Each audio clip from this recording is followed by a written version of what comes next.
নালে কি হবে? আমি কারো ব্যক্তিগত আক্রমণ কোনোদিন করেছি দেখেছেন? এখানে এসে একটা কথা বলে যান। আপনাদের বর্তমান বিধায়কের নাম কি? রফিকার রহমান সাহেব। না, আমি ওসবে যাচ্ছি না। আমি একটা বলি, উনি একটা স্ট্যান্ডিং কমিটির মেম্বার, আমি সে স্ট্যান্ডিং কমিটির মেম্বার। আমরা একটা ভিজিটে গিয়েছিলাম, তাই তো নাকি? তো কিছু ছবি উঠেছিল, উনি ওনার ফেসবুক পেজে পোস্ট করেছে, আমি আমার ফেসবুক পেজে পোস্ট করেছি। আবার তারপরে বলছে এআই দিয়ে নাকি করেছে। তো আমি এই ধরনের অসত্য কথা বলি না ভাই। ওখানে বিজেপিরও বিধায়ক ছিল, তৃণমূলেরও ছিল, সংযুক্ত মোর্চারও বিধায়ক ছিল। সরকারি একটা কমিটি গিয়েছে শিক্ষা প্রতিষ্ঠানের হাল দেখতে। আমি ওখানে গিয়ে না বাথরুমে চলে গিয়েছিলাম। ওরা গিয়েছে মাস্টার মশাই কে কি করছে, সে ভুল ওনারা কিছু করেনি। ওনারাও অন্য দেখছিল, মিড ডে মিল কেমন করে খাচ্ছে না খাচ্ছে সব দেখেছে। আর আমি এগুলো দেখার পরে বাথরুমে চলে গিয়েছিলাম, গিয়ে ভিডিও করে নিয়ে এসেছি। আমার মোবাইলে আছে, চাইলে আমি ফেসবুকে একবার পোস্ট করেছিলাম, চালিয়ে দিতে পারবো। কেন? আমাকে পাঠানো হয়েছে ওখানে কিসের জন্য? ওইগুলো দেখার জন্য। আমি ভালোগুলো তো আমার নজরে সব এমনি এসে যাবে, ভেসে ভেসে আসবে, তাই না? তা আমাকে খুঁজতে হবে কি? আমি তো বিরোধী, খারাপ গুলো যত খুঁজবো, বিরোধীরা যত আওয়াজ তুলবে, খারাপ গুলোকে ঠিক করার জন্য তৎপর হবে। এই আমাদের যে ডেমোক্রেসি, আমরা গর্ব করে বলি।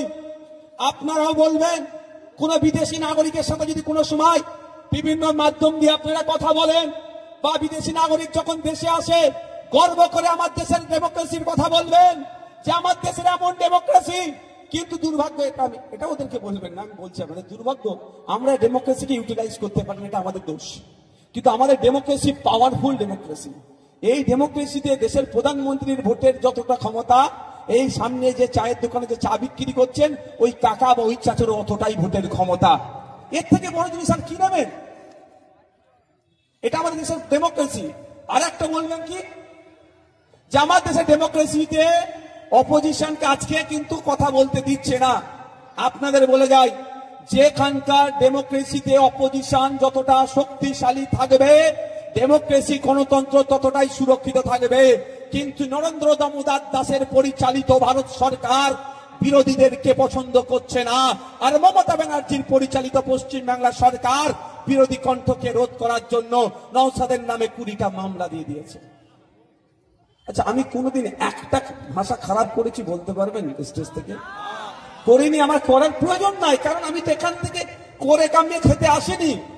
আমি বিরোধী বিধায়ক, আমি আইনা। বিরোধী মিন্স মিরর। বিরোধীদের কাজ আইনা, সরকার চলছে, এই চলার মধ্যে যে ভুলগুলো হচ্ছে দেখিয়ে দেওয়া। সরকারের কাজ কি? এই ভুলগুলোকে নোটিশ করে ঠিক করে নেওয়া।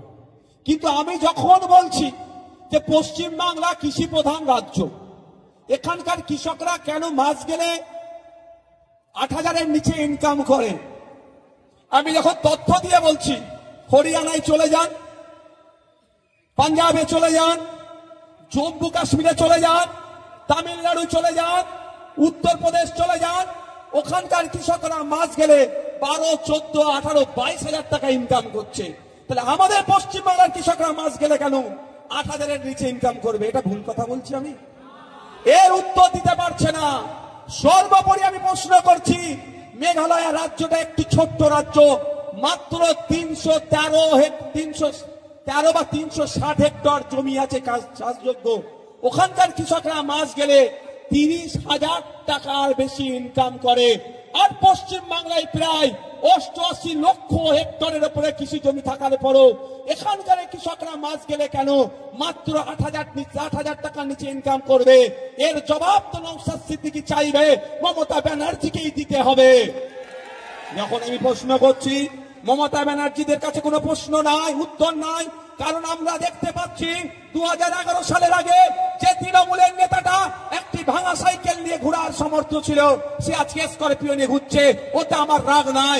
কিন্তু 2011 সালের আগে আমার কৃষক ভাইটা যে জায়গায় ছিল, তার অবস্থার পরিবর্তন কেন হলো না? এ প্রশ্ন আমি করব।